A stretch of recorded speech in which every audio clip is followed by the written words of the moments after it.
You walked onto the lot thinking you had options. You didn't. Every sign, every sticker, every glossy brochure with a different name on the front is pointing at the same three companies, the same handful of Indiana factories, and the same part supplier bolted to the underside of every unit you looked at. The American RV industry wants you to believe you're shopping. What you're actually doing is picking a wrapper. The brand names are theater. The paint schemes are theater. The premium versus entry-level tier you're being upsold into is theater. Peel back the laminate sidewall on a Jayco, a Grand Design, a Forest River, a Keystone, a Coachmen, a Heartland, a Winnebago branded towable, and what you find underneath is almost identical. Same frame, same axles, same slides, same wiring harness, same appliances, same workers assembling them in the same corridor of northern Indiana. The only thing that genuinely changes from unit to unit is the badge on the front cap and the number on the window sticker. Sometimes not even that. This is the illusion of choice. And once you understand how it actually works, you will never look at a dealer lot the same way again.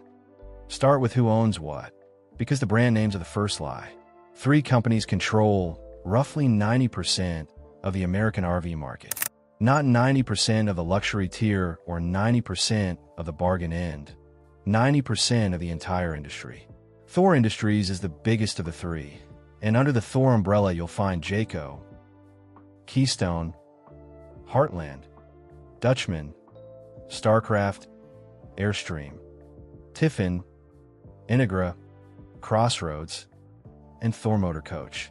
Forest River is the second giant, owned outright by Warren Buffett's Berkshire Hathaway since 2005, and under that single corporate roof sits Coachmen, Palomino, Rockwood, Flagstaff, Cedar Creek, Primetime, Shasta, Dynamax, Cherokee, Salem, Wildwood, and dozens more.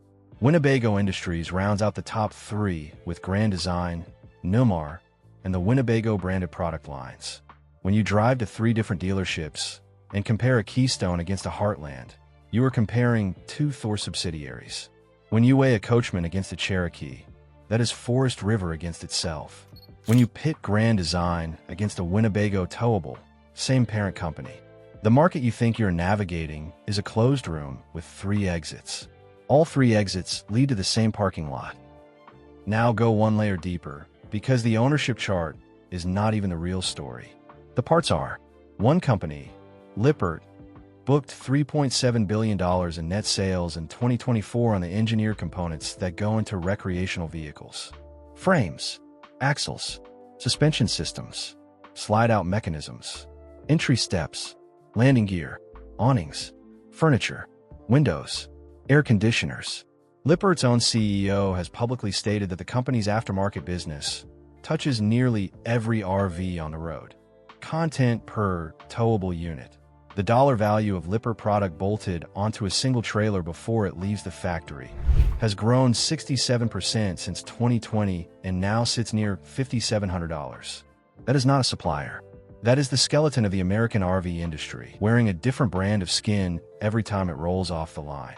So when a Jayco, a Grand Design, and a Forest River Fifth will all pull into the same campground and all three have the same slide mechanism, the same frame rails, the same awning arm, and the same recliner, that is not coincidence. That is the business model, and it all happens in one place. The entire American RV industry is, for all practical purposes, assembled inside a 30-mile radius around Elkhart County, Indiana.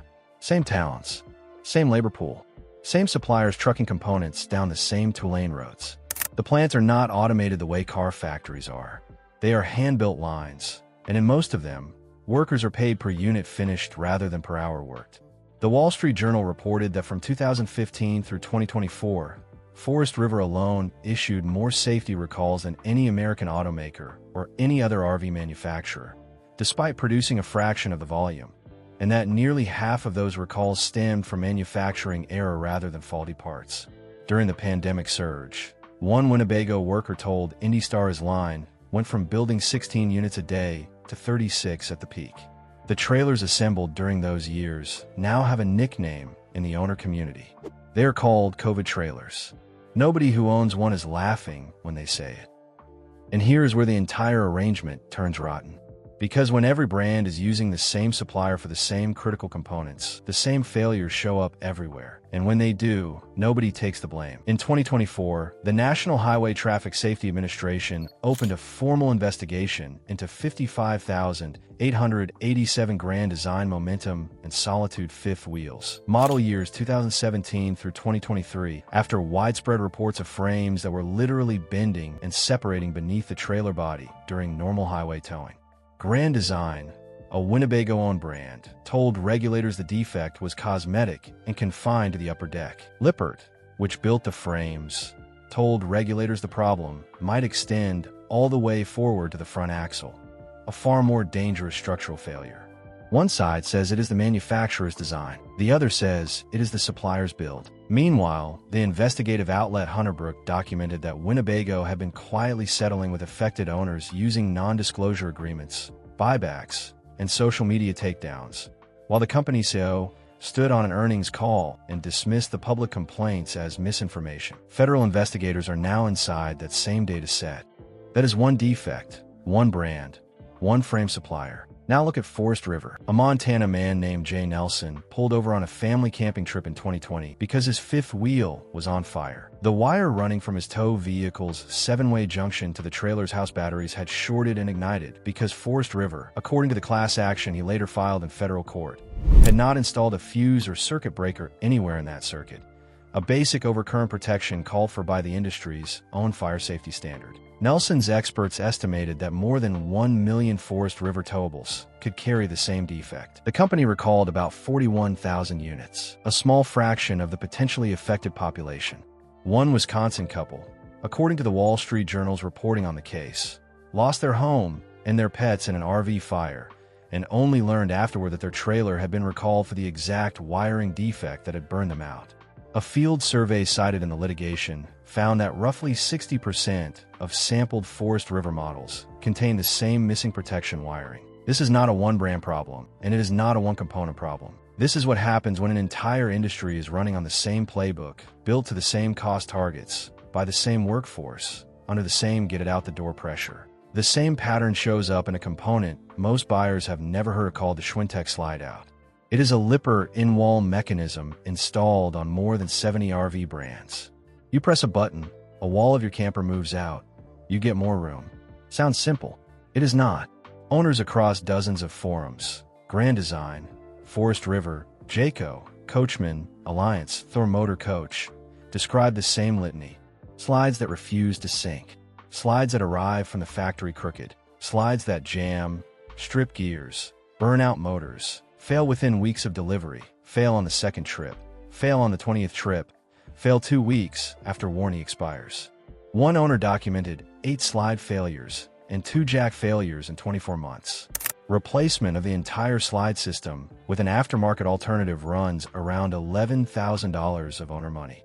A Forest River warranty representative reportedly told a mobile technician that the company had fought with Lippert for years over Schwintek units failing before trailers even left the plant. 70-plus brands. One component. Same story, repeated every time.